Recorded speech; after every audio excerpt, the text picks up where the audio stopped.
Birinchi, fak. Warren Buffett grafiklardan foydalanmaydi. U shamga qaramaydi, indikator ishlatmaydi, signal kutmaydi. Savol tug'iladi.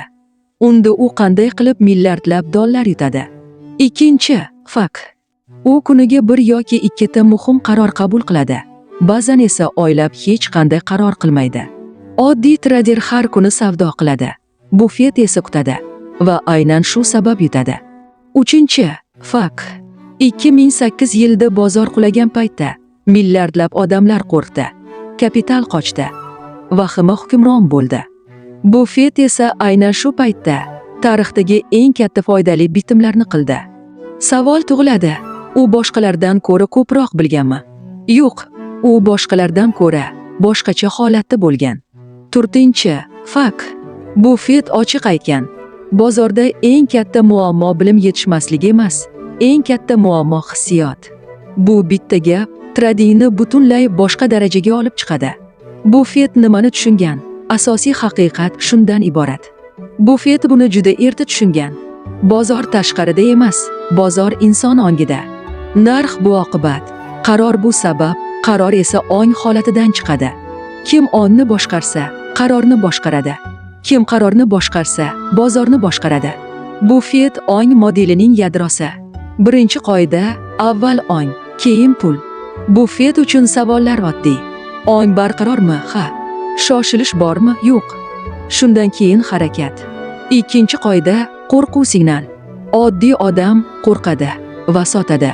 Buffett esa qo'rquvni ko'radi va kutadi.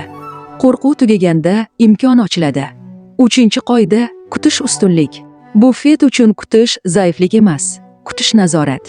Kim kutolmasa, bozor unga hukmronlik qiladi. To'rtinchi qoida, kam qaror katta natija.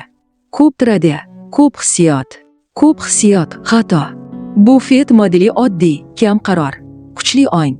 Agar sen ko'p bilib kam yutayotgan bo'lsang, strategiyani o'zgartirib charchagan bo'lsang, bir losdan keyin o'zingni yo'qotayotgan bo'lsang, muammo strategiyada emas, muammo ong holatida.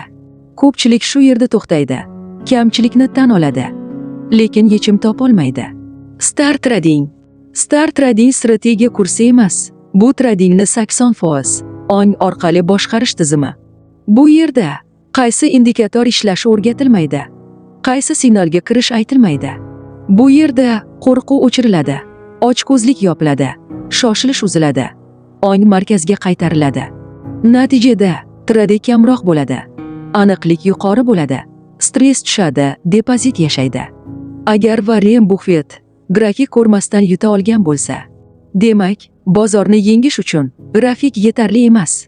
Star trading bozorni o'zgartirish emas, o'zingni bozorga hukmron qilish. Agar sen tayyor bo'lsang, tashqi shovqindan chiqishga, ongni markazga qaytarishga, tradingni boshqa darajada o'rganishga, Star trading seni kutyapti.